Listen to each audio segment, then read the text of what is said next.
so I recently went through the process of getting a medical cannabis prescription within South Africa. That means you are able to purchase cannabis from a dispensary, which is under a Sharper license. And it was quite an interesting process, but I had a lot of questions and I wanted to get some more information. I decided to reach out to Dan Marie from Schindler's Attorneys, and they were very grateful to give us some time. And she's come on and she's going to give us a little bit more of an explanation as to whether the whole process is legit, whether it's not legit, whether it's good, whether it's bad. So if you guys like this, make sure to stay tuned and I'm sure you will enjoy. First question I wanted to ask is this something that the consumers in South Africa can feel safe going through?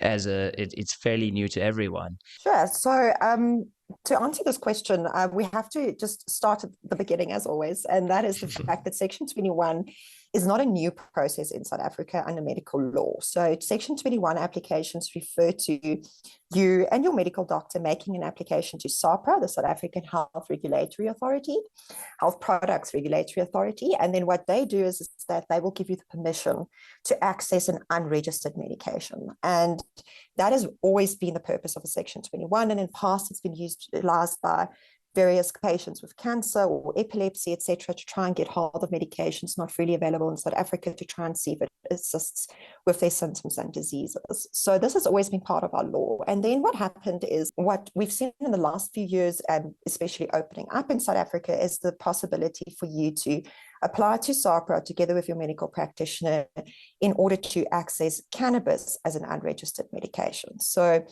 two important points that you can immediately pick up, though, is the fact that it's a joint process between you and your medical doctor. So it's not something that you can just go to SAHPRA's offices for and give them a form. It's something you do together with your doctor. And then also it is very much orientated towards medical use. So it's not for you to apply for recreational purposes. It's very much orientated towards patients. So interestingly enough, the law isn't that clear because it actually says Section 21 can be for any person.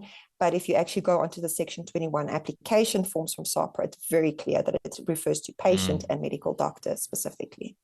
So is that why a lot of I have, full disclosure, I have gone through the process with a doctor just to get a feel of the situation, and it was pretty smooth, but I did realize that the product or the medicine that you're getting at the end of the day is it's not from South Africa.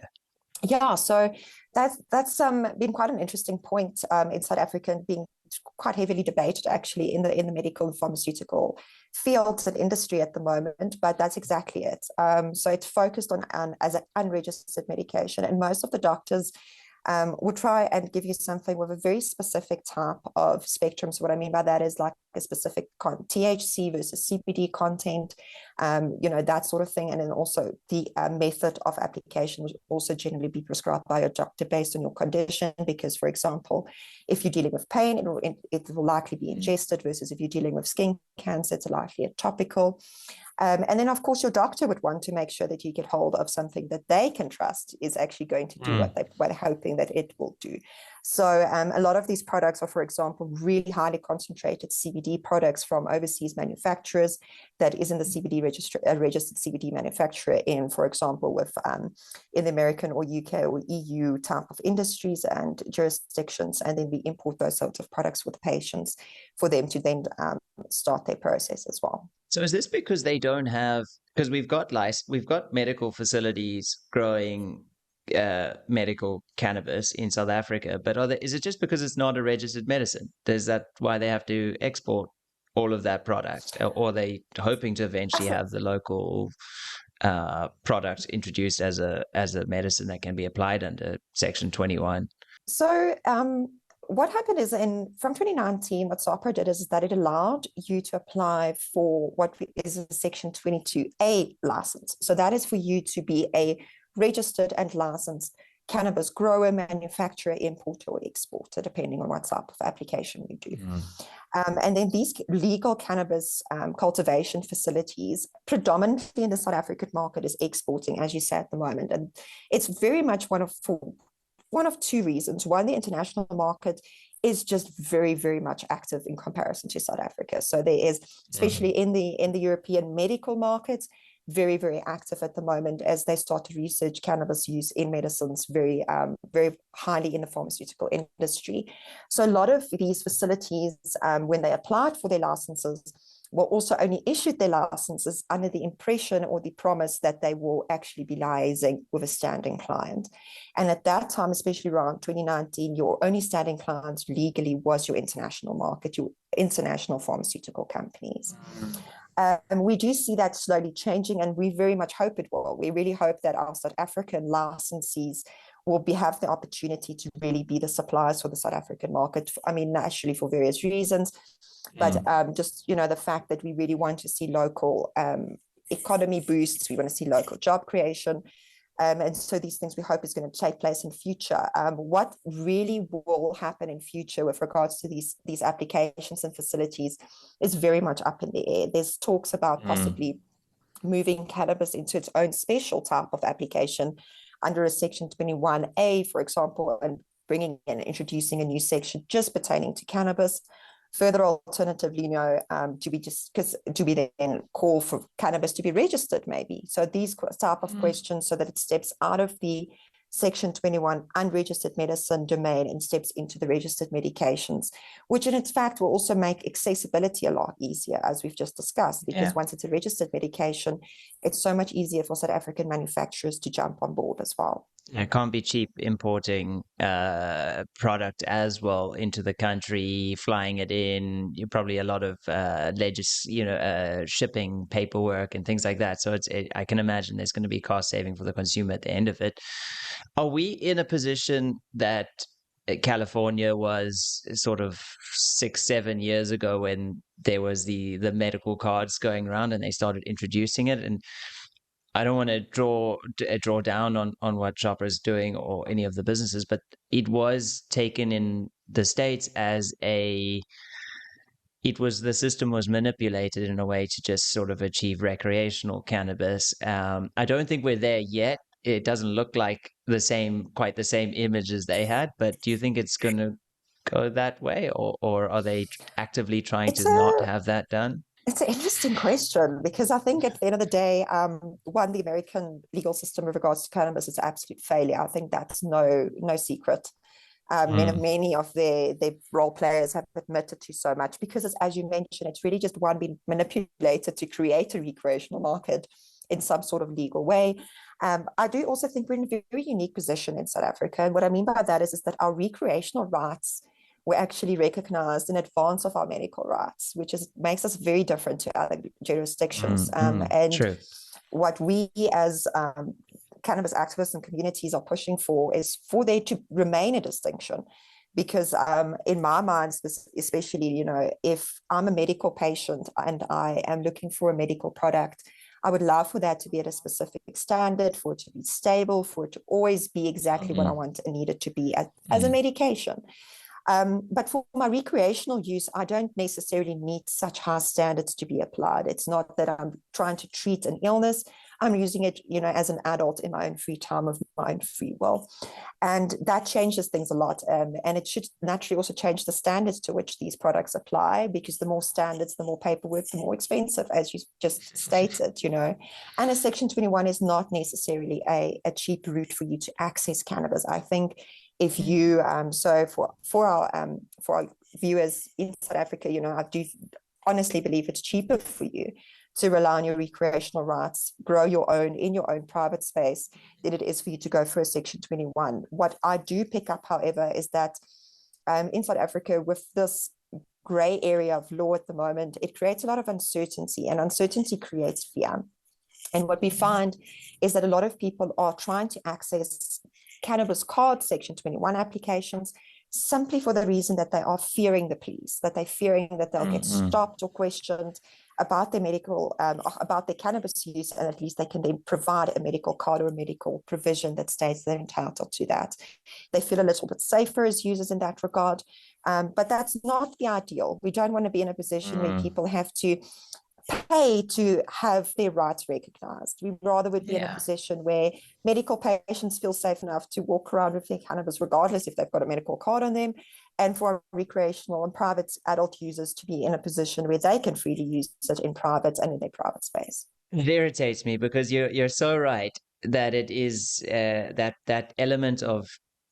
I know a lot of I was just recalling back at the expo, and a lot of people were talking about just the main benefit of getting one of these, because you get if you go through the process, you get generally a shopper document with a letterhead and your name on it and your doctor's signature and such, and essentially you can now carry that with you. And then if you have recreational product, I think people are just going to fall back and be like, oh, but here's my prescription, and and then hoping that but even then, if you have recreational weed, you shouldn't be getting in trouble anyway, as long as it's within your within reasonable proportions and things like that. So but people are now still feeling unsafe because of all the arrests and such like that. So am I right in saying there's no guarantee having one of these sharper medical printouts is the police aren't going to pursue an arrest on you,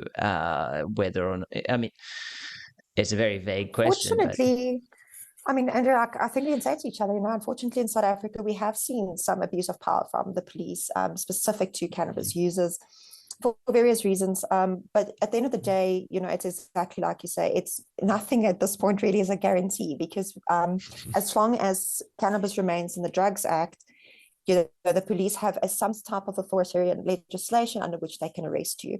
So only once cannabis is removed from the Drugs Act do they lose that authoritarian legislation, and they need to rely on something else. And the question is, when will that happen?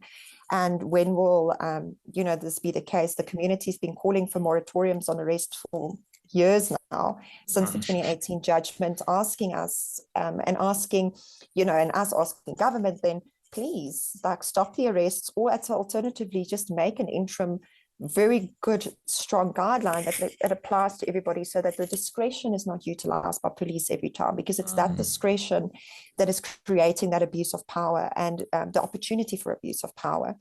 So I think it's a lot easier for us to, stand up for our rights when our rights are clear. Where this, because of everything going on, it's not so clear. And I think also for medical patients, with this piece of paperwork, often the police are not necessarily completely apprised of what a Section 21 is.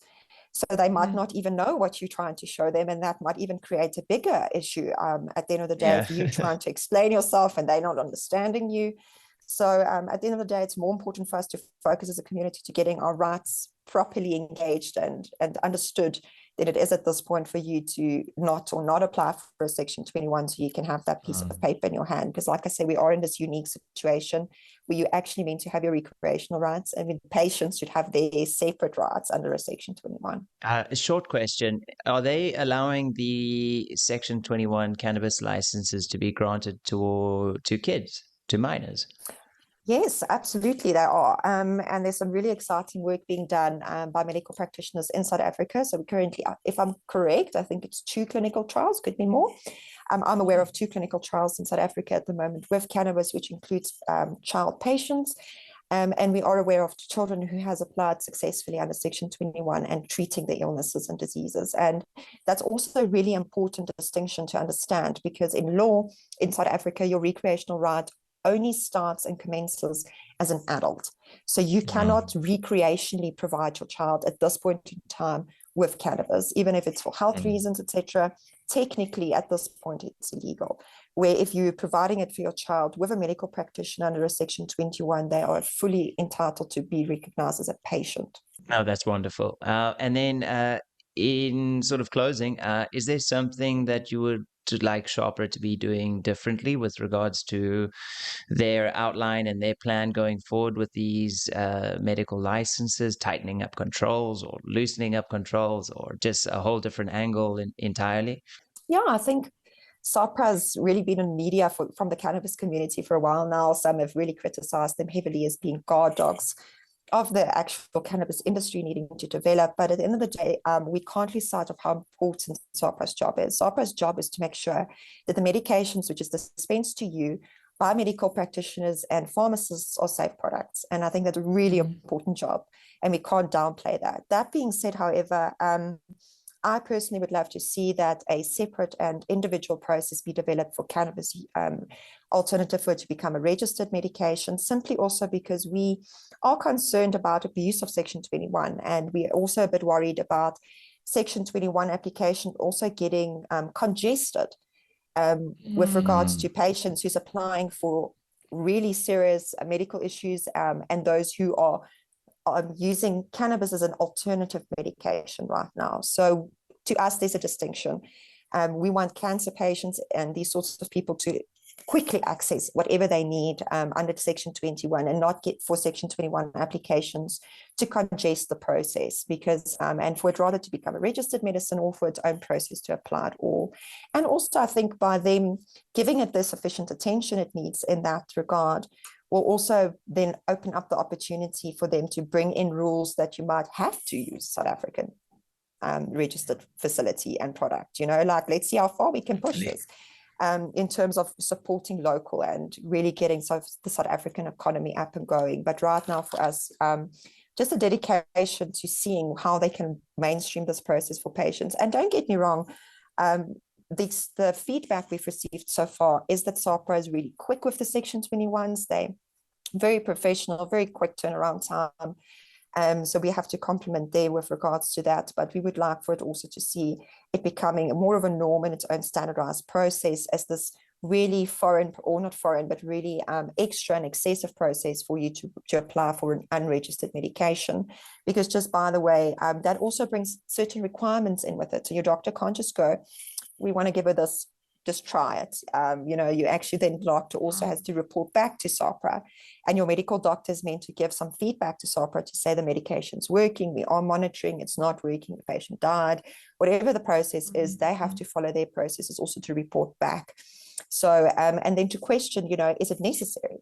Is it really that strictly required for doctors to report back on cannabis use, or does it, possibly carry so little chances of harm that we don't have to have such an excessive process? We can rather have its own process. So these sorts of things are very debatable, and we'd love to see it getting the attention it needs. Geez, I had like a nightmare imagination when you said the Section 21 process getting congested.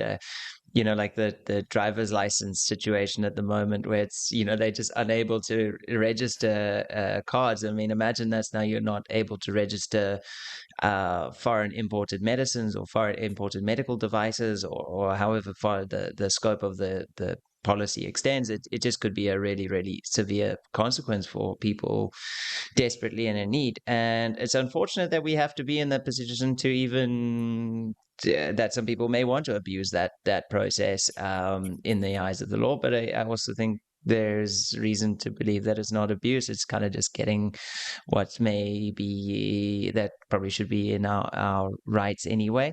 But yeah, I really appreciate the information today. I think we can dive into this quite deep again in future, and always appreciate it. And thank you so much.